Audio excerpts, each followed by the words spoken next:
jazz hands, spirit fingers, a little bit early, but I got a sick kid who doesn't like being alone and one who doesn't like being quiet, sitting by my feet.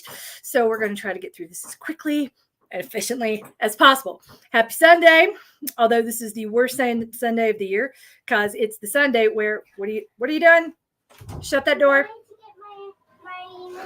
Shut the door. That is Shiloh. Anyway,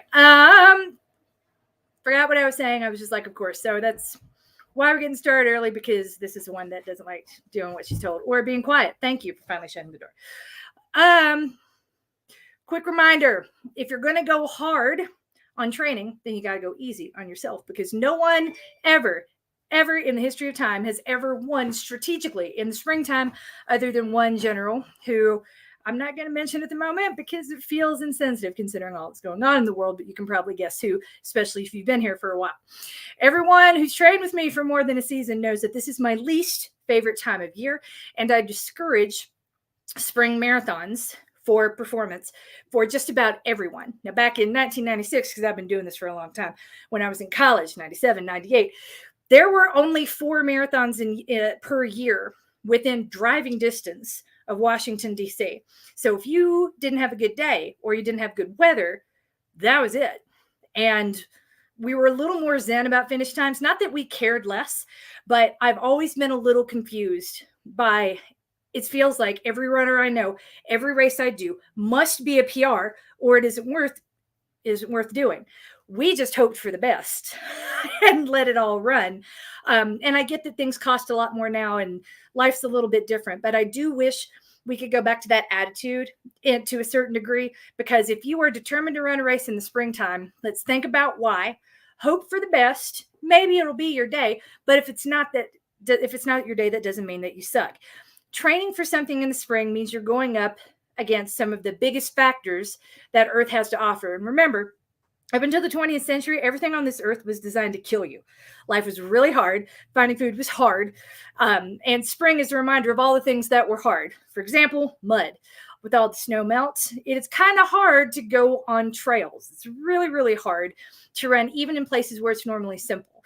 So if you find yourself running on pavement a whole lot more, that's not a loss. That's not time wasted if you're training for a trail race or if your target is a trail race.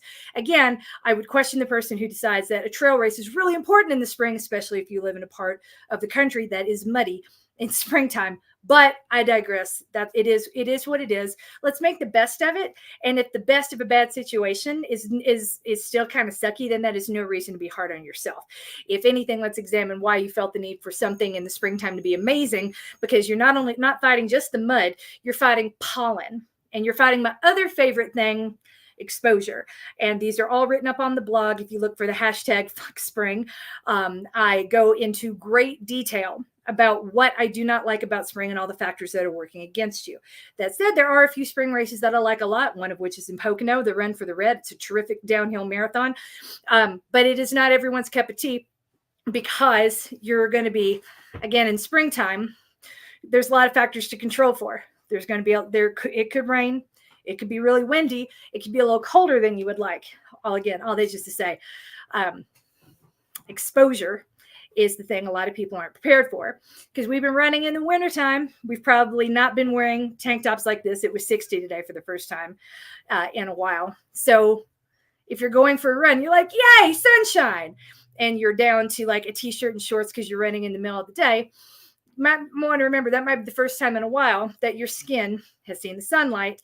And if you've ever watched Naked and Afraid or any of the survival shows that my husband's addicted to, then you know what takes everybody out first is exposure. That sun does a number on your skin, on your energy levels. It'll make you more tired. The more time, if you've ever been on vacation with your kids, you spend the day in the sun, everybody wants to fall asleep at like 5 o'clock. That is a thing, and it really does have to do with the sunlight, because it is hard on your body. Doesn't mean you should avoid it. It's just be aware of the toll it takes on you. And this week specifically, if you've been falling into a good routine, if you feel really good about where your running is, please go easy on yourself. If daylight savings time, or as the DST is like to call it, like, man, damn it, springtime, sneaks up on you, because this is the week of the year where I know nothing good is going to happen. I'm going to be oversleeping every single day. And on a day I don't oversleep, and miss all of the things I'm supposed to do, that in and of itself is going to feel like a big win. So adjust your expectations. This isn't who you are. This isn't the new normal. This isn't forever. And hey, we're out of the worst part of the pandemic, so at least you can go outside. Let's think about the focus on the good. Try not to let the bad get to us or say anything about us, and be really fair to ourselves in all that we do. Yay. So let's get to the questions before someone decides she wants to stand up and run out the room again. It'll happen. That was not an invitation. Sit back now. Love you.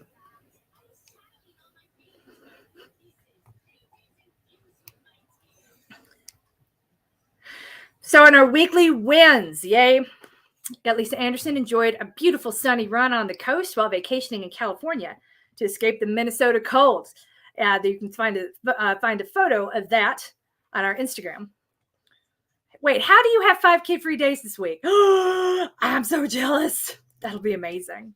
I don't even know what that feels like. I've never had it.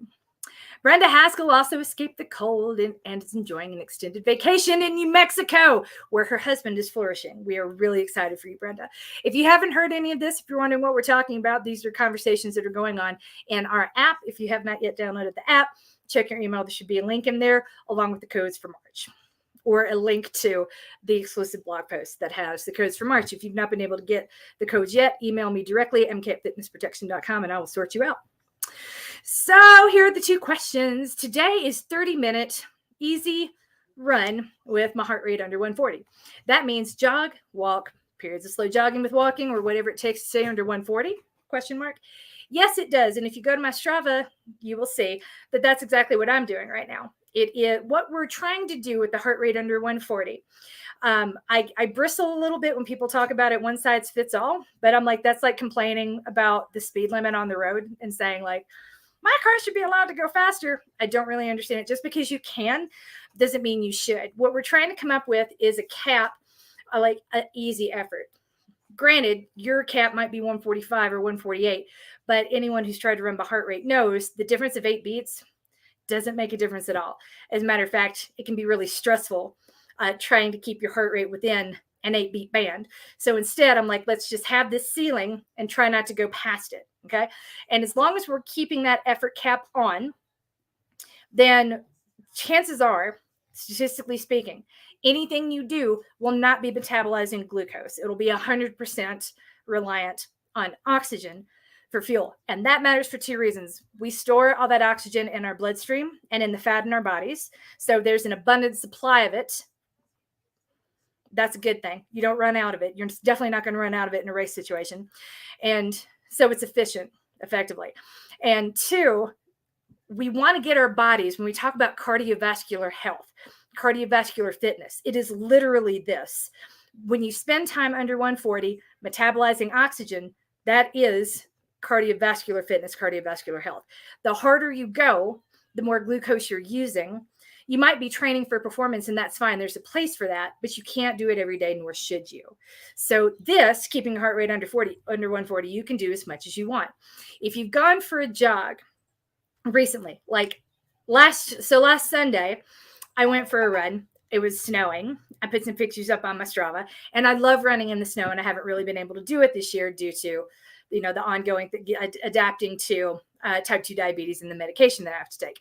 So now that I've been cleared to jog again, I'm excited to get out there, but I have not been spending as much time on my feet as I normally do. So you've probably heard me say in the past, time on your feet is all that matters. And that's really true. For running, it really, really, really, really, really does. If you're walking or jogging or running, what those 3 things have in common, if you're under that effort cap, number 1, you're metabolizing oxygen the way I want you to. And number 2 is that you're using your ankles to bear your body's weight and propel you forward. That is not happening on a bike. That is happening on the Stairmaster, but it's not happening when you're swimming in the water, for example. So there are strengths to every exercise, but the demands of jogging for an extended period of time, you need critical adaptations to your feet, to your tendons, to your joints, to your ligaments. I told you it's all going off back there. Stay out, guys. I'm filming.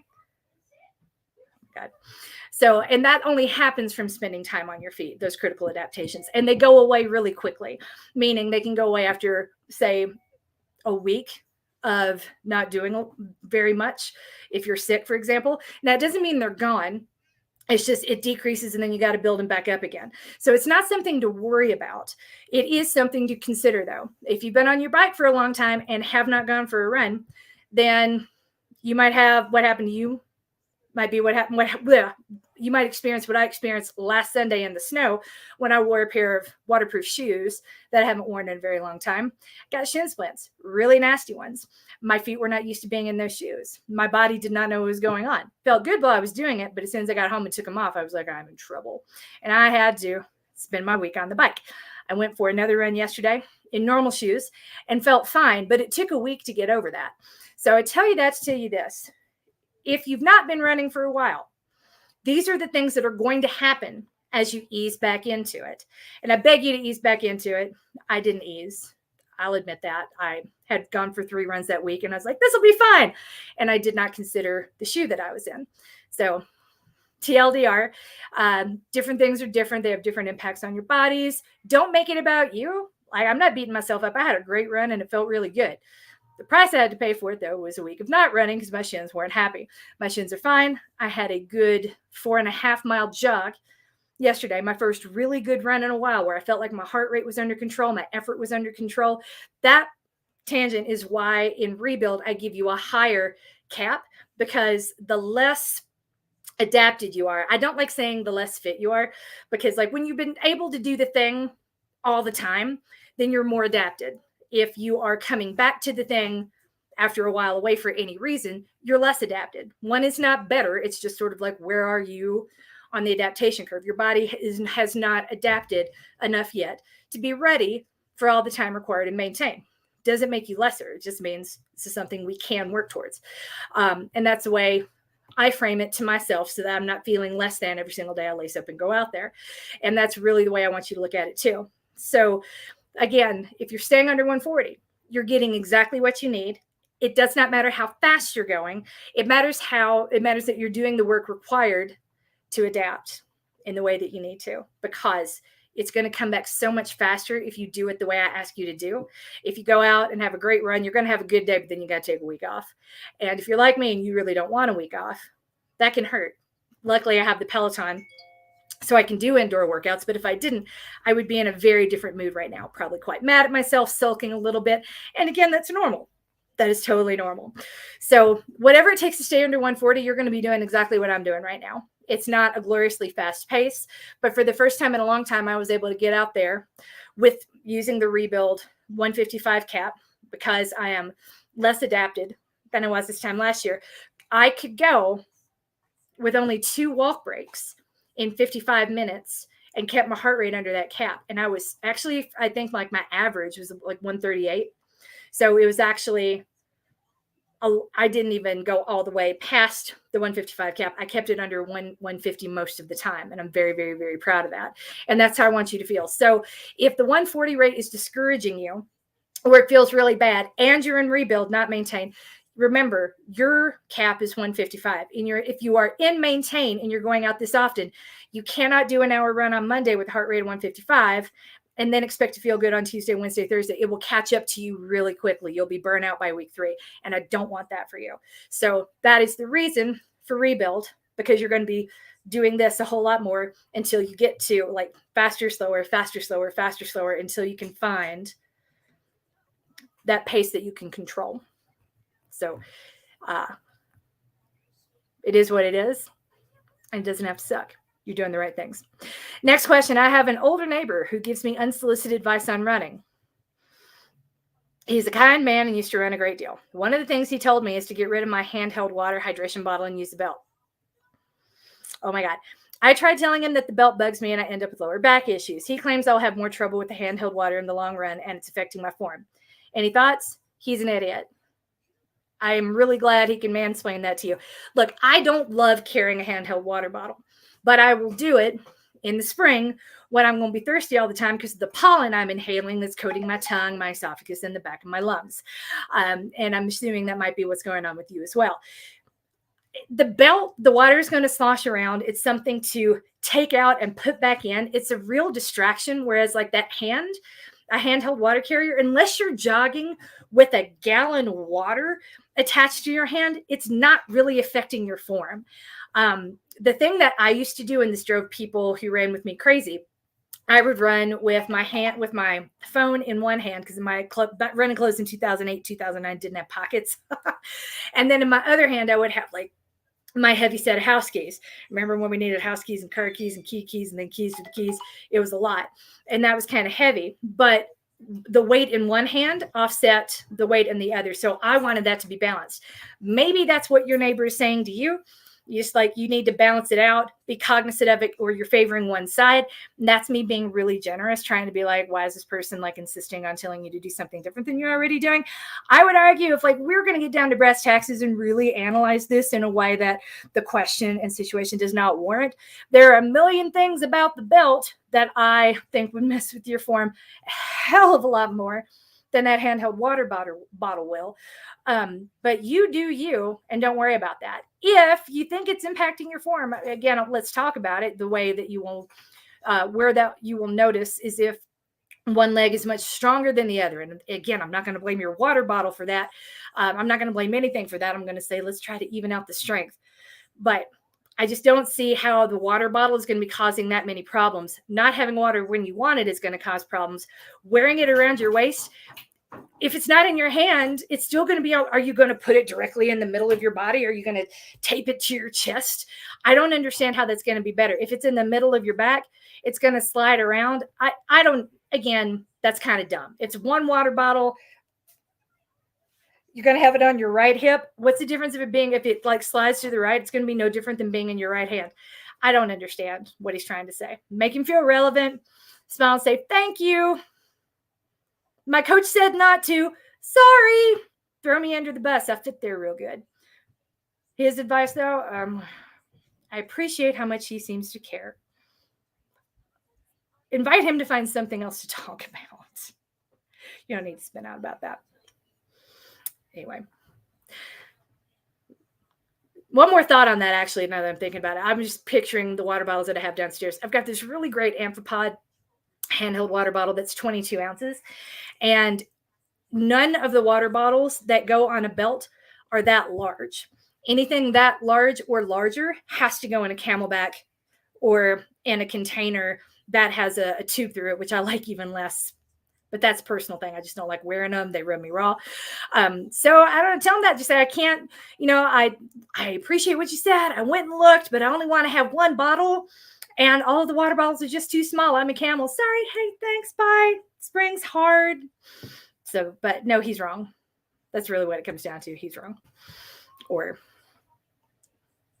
that's bless his heart. Bless his heart. That you can focus on. Either way, bless his heart. Bless all our hearts, because daylight saving time is here. It's not going. What? Bless all our hearts, because daylight savings time is here, and the week is good. Though the days might feel longer eventually, we got to get through these first 2 weeks of it being dark again first thing in the morning and harder to get out of bed. It was really nice to wake up with the sunshine for this past week, or feeling really proud of myself if I woke up before my alarm. That sense of pride's going out the window, but that doesn't mean your training has to, because you're coached and you're loved and you're winning at life. You've even got a whole playlist of marching band music to get your booty out of bed moving in the morning. If that doesn't work, I got nothing. Just be gentle on yourself for the next 2 weeks. It'll be easy to get out of bed soon enough. Have a great week. I will see you soon.